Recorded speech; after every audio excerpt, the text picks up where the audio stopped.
dans sa moisson. Et celui qui est envoyé de Dieu, il doit dire les paroles de Dieu. Il n'y a que là où les paroles de Dieu sont dites, selon la révélation de Dieu, que là on peut parler de l'édification du corps de Christ. Là où il y a des faux enseignements, là où il y a des interprétations, ne vous attendez pas à l'édification. C'est pourquoi nous rejetons avec la dernière énergie toute falsification de la parole.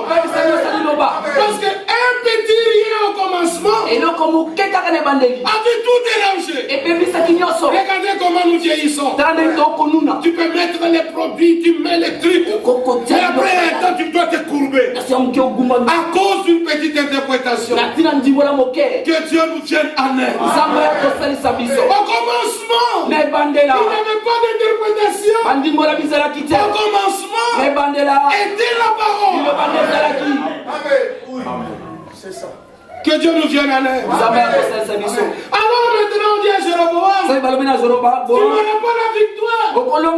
Parce que tu as repoussé les sacrificateurs de Dieu. Tu t'es fait des sacrificateurs à toi. De deux, l'arche de l'alliance. Elle n'est pas dans votre cas. Mais l'arche de l'alliance est dans notre cas. De trois, les sacrificateurs qui sont dans notre camp, ils sont les fils d'Aaron. Mais lorsqu'il est déterminé, de quatre, les trompettes retentissantes sont avec eux. Des cinq, les Lévites du chenou, ils sont dans leur place. Si tu oses, tu seras battu à plat de couture. Mais il n'a pas voulu entendre. Nous sommes nombreux. Mais bien aimés, l'église, ce n'est pas la masse. Ce qui fait l'église, c'est la parole de Dieu et ceux qui reçoivent la parole. Que ce bâtiment, le maire nous chasse. C'est l'église qui est partie. Alléluia. Amen. Parce que l'église part avec la parole. Oui. Là où il n'y a pas de prédicateur, il n'y a pas d'église. Amen. C'est ça. Là où les gens se font un même prédicateur, il n'y a pas d'église. Oh, ce message est puissant. Dieu doit nous donner des prédicateurs selon sa volonté. 1 Corinthiens chapitre 12. Il a placé les membres comme lui a voulu. Alors maintenant on dit à Jéroboam, l'arche est avec nous. Les sacrificateurs que nous avons, ils sont de la race d'Aaron. Alors nous disons, nous avons déjà la victoire. Parce que ici, par la grâce de Dieu, les hommes ne se sont pas fait prédicateurs.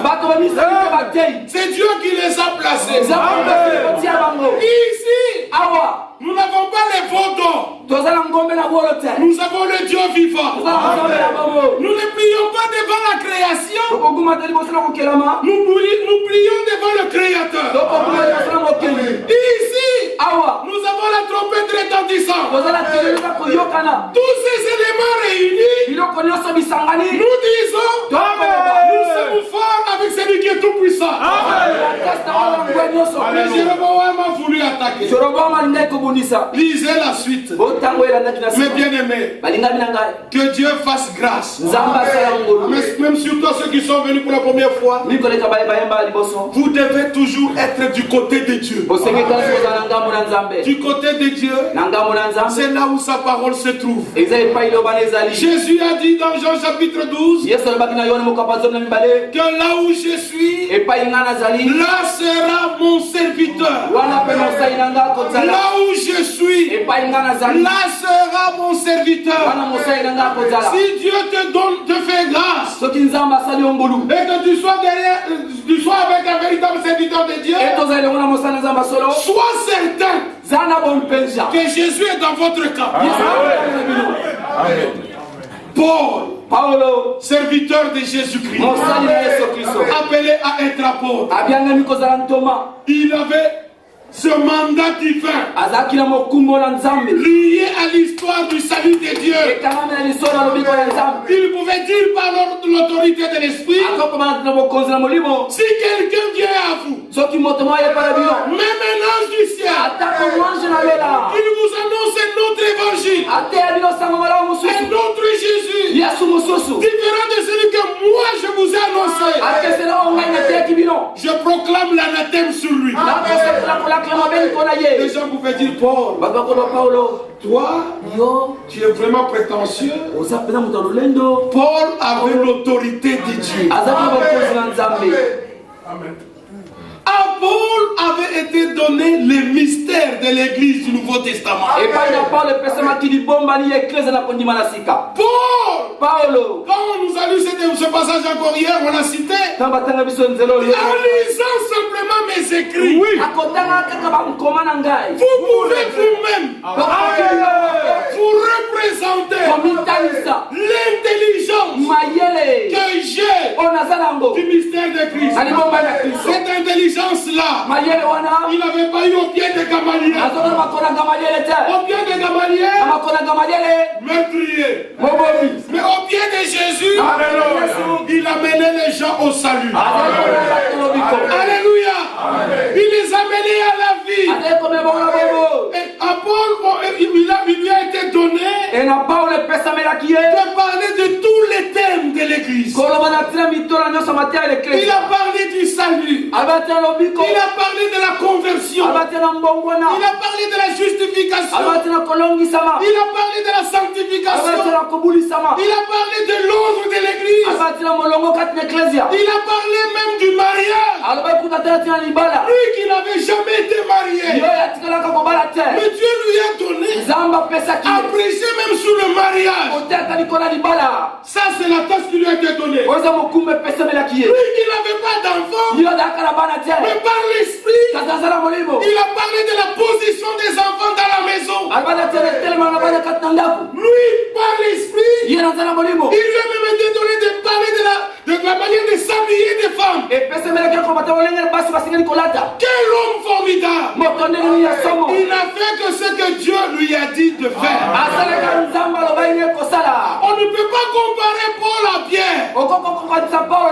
Ne les comparez pas. À Pierre a été donné de faire un commencement. Et il est dit dans le chapitre 15,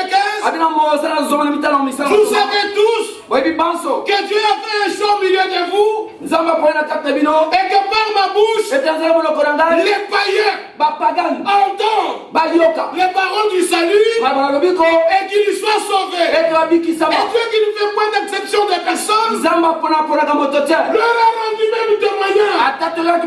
Il a purifié leur cœur par la foi et il leur a donné même le Saint-Esprit. Mais le rayon d'action de Pierre était tellement petit, mais Paul dit 2 Timothée chapitre 4 à partir du verset 17, il dit le Seigneur m'a soutenu dans ce combat afin que par ma bouche la prédication soit tenue. Dieu l'a délivré de tous les pièges et de la gueule des lions. Parce qu'en ce temps-là, Dieu voulait que par Paul, la prédication soit entendue. Dieu, c'est un Dieu d'homme. Il pouvait commencer par un Pierre à la Pentecôte. Mais la suite, Dieu devrait garder Paul. Que par lui, la prédication prédication soit tenue. Nous glorifions Dieu. Quand Dieu a commencé ce dernier réveil, tu retournes plein à la parole. Par le ministère de William Branham, ce n'était qu'un commencement. Mais Dieu devrait garder. Il devrait défendre. Un homme appelé Franck. Que par lui, par sa bouche, l'évangile soit entendu. Même là où Branham n'a pas été. Lui a été témoin du ministère de William Branham. Mais nous sommes témoins de ce que Dieu fait par nous. Et je vous dirai, Dieu a toujours eu des témoins sur la terre. Quand quelque chose de surnaturel devrait arriver, Dieu devrait avoir des témoins. Le jour où Jésus naissait, les bergers étaient des témoins. Le jour où Jésus se mourait, Jean et les autres étaient des témoins. Le jour où Jésus était baptisé, il y avait des témoins là-bas. Le jour où Jésus fut ressuscité, il y avait des témoins. Pierre est entré même dans la tombe.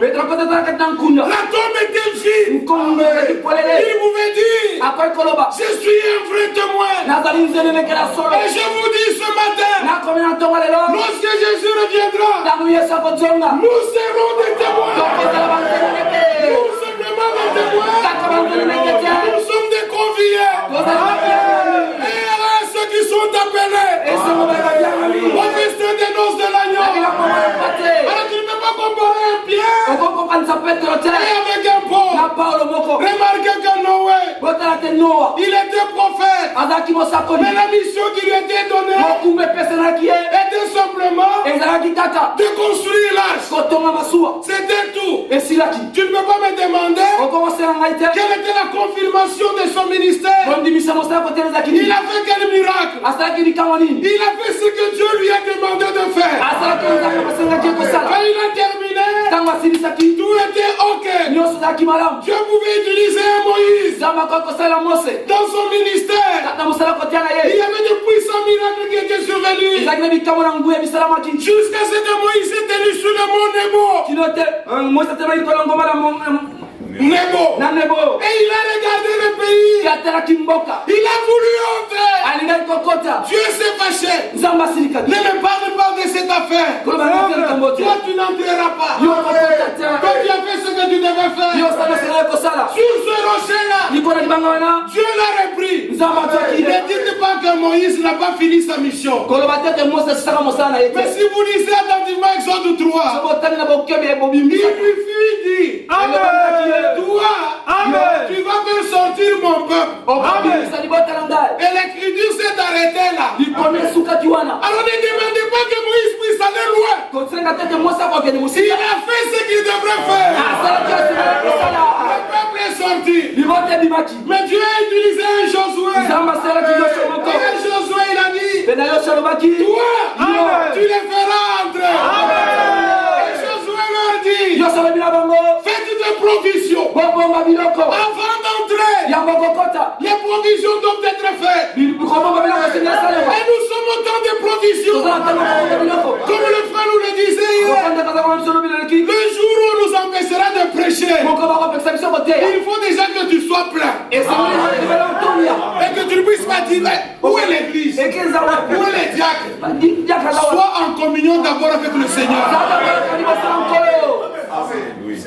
Êtes-vous prêts pour cela? Alors Josué, Dieu lui dit, je serai avec toi comme j'étais avec Moïse. Avant de traverser le Jourdain, dis au sacrificateur qu'il porte l'arche de l'alliance comme je l'avais ordonné. Ils l'ont mis sur leurs épaules. Et Dieu a dit, entre l'arche porté par les sacrificateurs et le peuple, 2000 coudées. Amen. La parole était sur les épaules des sacrificateurs. Lisez dans Lévitique, vous verrez que le Seigneur avait dit, vous porterez les noms des 12 tribus sur votre cœur. Ils étaient sur leur cœur et ils étaient sur leurs épaules. Quand les choses ne vont pas, il ne faut pas dire nous frères, j'ai le souci de l'église pour que ça marche. La responsabilité de la parole, elle est sur les épaules des prédicateurs. Amen. J'aimerais que vous l'entendiez et que vous le croyez. Lisez l'Écriture. C'est eux qui devraient porter la parole. Et entre eux et le peuple, 2000 coudées. Amen. Il faut te placer à la bonne distance pour voir l'œuvre de Dieu. Il y a des amis au milieu de nous, mais quelque part, il faut que tu t'arrêtes, attention. Il est porteur de la parole. Tu vois les faiblesses de Moïse, d'Éric, de Bocambois, de Yves, de Manuel ou de Bonita. Il faut respecter le choix et les décisions de Dieu. Dieu doit restituer les choses telles qu'elles étaient au commencement. Quand les choses ont été faites comme Dieu l'avait ordonné, Josué arrive dans le pays. La bataille faisait rage. Et Josué dit, toi soleil, arrête-toi sur Gabaon. Toi lune, arrête-toi sur Jalon. Jusqu'à ce que j'ai exterminé tous les ennemis du peuple. Le soleil arrêta sa course.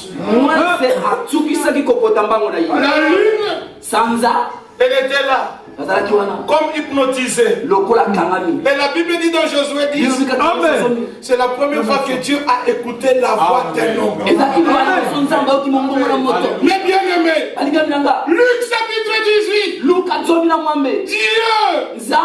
fera-t-il pas justice à tous ses élus qui crient à lui jour et nuit? Dieu doit t'écouter. Quand tu écoutes Dieu, Dieu t'écoutera. Que les élus disent Amen. Alors ne comparez pas le ministère de Josué avec le ministère de Moïse. Et Abraham était aussi prophète, mais il n'était pas prophète pour prêcher la repentance. Dieu lui a dit tout simplement, sors de ton pays et pas dans les pays que je te montrerai. Par la vie d'Abraham, il n'a pas prêché la repentance. Il n'a pas fait de miracles. Mais nous voyons la postérité promise qui devait passer par lui. Ne le comparez pas avec Moïse. Nous pouvons aller ainsi avec tous les prophètes. Ils ont été différents l'un l'autre. Amos lui pouvait regarder comment les gens étaient là. Dit nous sommes juifs, mais ils avaient une vie compliquée. Il a haussé le ton. N'allez pas dire Amos arrête. Moïse ne nous a pas prêché comme ça. Arrête, Salomon ne nous a pas prêché comme ça. Chacun devrait faire et devait dire ce que le Seigneur lui avait inspiré de dire. Et quand nous passons dans le Nouveau Testament, Jean-Baptiste, il n'a fait aucun miracle. Il n'y avait aucun signe dans son ministère. Mais tout ce qu'il a dit au sujet de Jésus était exact. Ne le comparez pas à Moïse. Et c'était ainsi que je vous ai dit. Ne comparez pas Paul à un Pierre. Et Pierre à un Tite. Tite à Sylvain. Chacun devrait faire ce que Dieu lui a donné de faire. Dire ce qu'il avait à dire. De la même manière dans cette génération. Ne vous attendez pas que Frère Franck imite Frère Branham. Dans les choses de Dieu, il n'y a pas de photocopie. Il y a simplement des pièces originaux. Dieu a donné les talents selon la mesure de grâce. Frère Branham pouvait tonner tous les jours contre les jupes courtes des femmes. Il pouvait tonner tous les jours sur leur maquillage. Dieu le lui a donné. Mais Frère Franck n'a pas le temps. Frère Branham en a déjà parlé. Moi je dois faire ce que Dieu m'a dit de faire. Et ne m'attendez pas que je prêcherai comme Bokambo, comme Eric, ou comme Moïse, ou comme Yves, ou comme les autres prédicateurs. Chacun ne prêche que comme Dieu le lui a donné. Et tout cela c'est pour l'édification. Ce que moi je n'ai pas dit, je le donnerai à Moïse. Peut-être moi je n'ai parlé que ça. Mais Moïse viendra parler tout ça. Et Bokamba viendra parler ici. Il ne vous parlera que de ça. Mais quelqu'un d'autre viendra. Il vous parlera de tout ça. Il entrera même ici. Là vous ne voyez pas. Il dit mais ça Moïse ne nous a pas dit. Mais moi je vous dis ça fait partie de l'ensemble. Alléluia. Dieu est bon. Vous êtes venus de partout. Nous savons que Dieu est en train de faire quelque chose. Même les assemblées locales, ça sera comme le modèle de l'écriture. Ce n'est pas quelque chose que nous allons inventer nous-mêmes. Nous recevons la parole. Et nous allons voir ce que le Seigneur va devoir faire. Dieu est en train de pousser son église à l'achèvement. Et les choses se clarifieront d'une manière claire. Oh, que Dieu vous bénisse tous. Amen. Qu'il vous bénisse tous. Amen. Nous en aurons encore l'occasion. Amen. Qu'il soit avec ses serviteurs, qu'il bénisse les jeunes gens. C'est une grâce que vous soyez ici ce matin. Pendant ce temps, le monde est vraiment corrompu. Les diables conduisent les enfants dans la drogue et dans des choses insensées. Mais si le Seigneur a permis que toi tu sois là, ce n'est pas un hasard. Loue Dieu à cause de sa miséricorde. Il y a des personnes âgées, d'autres sont à la plage, où ils ont d'autres amusements. Mais dans ta vieillesse, Dieu conduit ton cœur à venir ici. Les gens se moqueront de toi. Mais qu'est-ce que tu vas écouter de ces jeunes gens? De toutes les manières, nous ne sommes pas jeunes. Nous avons vieilli. Que Dieu vous bénisse les gens. Qu'il bénisse les parents. Qu'il bénisse les enfants. Qu'il bénisse les couples et les familles. Que Dieu fasse grâce. Et que nos familles sous l'alliance. Et qu'ils acceptent Jésus comme leur sauveur. Et comme nous l'avons chanté avec enthousiasme, quand les saints entreront, je veux. Lisez le psaume 15. Qui entrera? La description est là. Quand tu auras lu, dites Seigneur, je veux comme ta parole le dit là. Toi, par la puissance de ton sang, la puissance de ta parole, lave-moi. Que ce jour-là, je puisse être intact. Frère, la préparation, ce n'est pas le jour où Jésus viendra. Le jour où Jésus viendra, c'est trop tard. La préparation, c'est maintenant. Aujourd'hui, si vous entendez sa voix, n'enduisez pas votre cœur. C'est comme le Seigneur lui donne de parler. Nous devons nous supporter, mais quelqu'un d'autre aussi parlera. Recevez tout. Amen. Ce camp, c'est le camp de victorieux. On nous a chanté la victoire. Nous avons la victoire. Que Dieu vous bénisse tous. Je vais prier. Dieu, notre Père, Dans le glorieux nom de ton Fils Jésus-Christ, je recommande tout ton peuple entre tes saintes mains. Tous, nous sommes dépendants de toi. Que tu nous fasses grâce. Amen. Que ta parole soit à nous, esprit et vie. Et que tu brises tous les liens de la résistance et de l'incrédulité. Mais donne à chaque cœur l'obéissance. Déjà tu as dit, dans la nouvelle alliance, je vous donnerai de nouveaux cœurs. Que cela soit expérimenté par chacun. Bénis la jeunesse qui est au milieu de nous. Entraîne-les dans ton amour. Qu'ils ne puissent pas être entraînés dans l'amour du monde. Seigneur, bénis les personnes âgées. Bénis les prédicateurs. Bénis ta parole. Exauce notre prière. Car nous croyons que tu peux nous donner au-delà de tout ce que nous pensons et au-delà de tout ce que nous t'avons demandé. Car c'est dans le puissant nom de Jésus-Christ que nous te prions. Amen. Amen.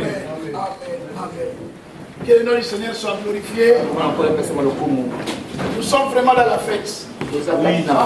Alléluia. Amen. Toujours à sa présence.